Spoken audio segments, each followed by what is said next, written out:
Today I'd like to share a practice around gratitude for you to try. Before I share the practice, I want to give a little information about why I'm bringing gratitude as a topic to the video today. The reason is I've been hearing a couple things pretty frequently from people. The first thing is that if someone has experienced the death of a loved one prior to the pandemic, many people are experiencing gratitude that their loved one is not here, alive, suffering from the loneliness, from the stress that we're all moving through.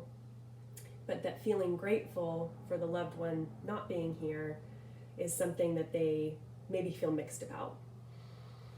The other thing that I'm hearing is some folks sensing that they should be more grateful than they are right now, which is another tough thing.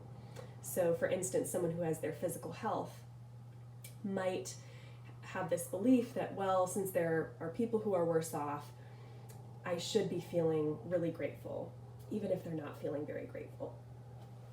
So even though both of those are different scenarios, what is important and what the scenarios have in common is this discomfort with gratitude being able to exist alongside other emotions. It's important to give yourself permission to experience gratitude, whether it's in a really small way, like, okay, yeah, I guess I'm grateful that I have my health. Or if it's in a really big, expansive way, it's important to be able to leave room for that alongside other emotions, alongside the emotion of still missing and longing for your loved one who's died, or alongside the anger, stress, confusion that you're experiencing, even if you're physically healthy right now. So the practice that I'm going to recommend is a practice of observing your gratitude, not in your mind by making a list, but observing your gratitude in your body. So it's a simple practice that I will describe right now. The next time you are experiencing a moment of relating to gratitude, so you might be relating to this expansive gratitude that your loved one is at peace, is no longer suffering. Or you might be experiencing a tiny kernel in your mind of acknowledging there are people worse off. However you're experiencing gratitude, to slow down and to really get curious about what is happening in your body as you relate to your gratitude, as you relate to that kernel in your mind, or as you relate to that expansive feeling.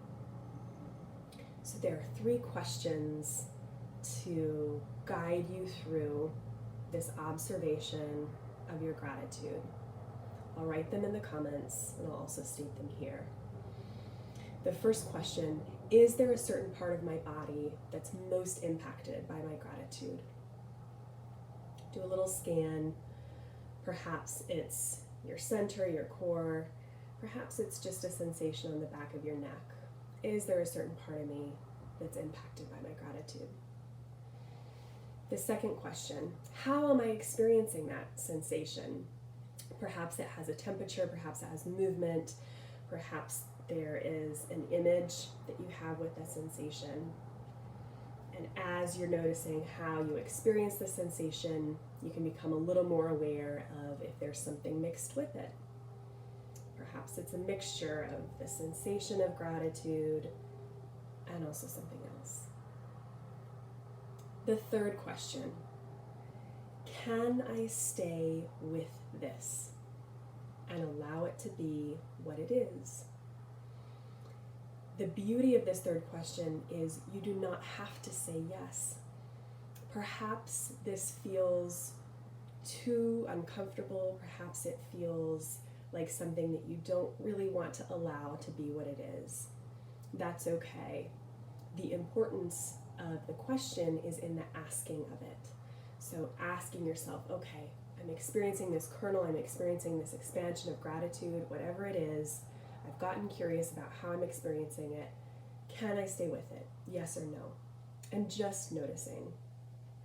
So not only is this practice helpful for our mind, helpful for our emotion centers and our nervous system, but it also is really useful for our immune system right now, because the more we can make space for the physiological energy that happens when we're experiencing emotion, the more we can make space for that to be in a flow rather than to constrict around it during this time, the more our nervous system and our hormones and our stress responses can be in a little bit more balance, which is really healthy for our immune system.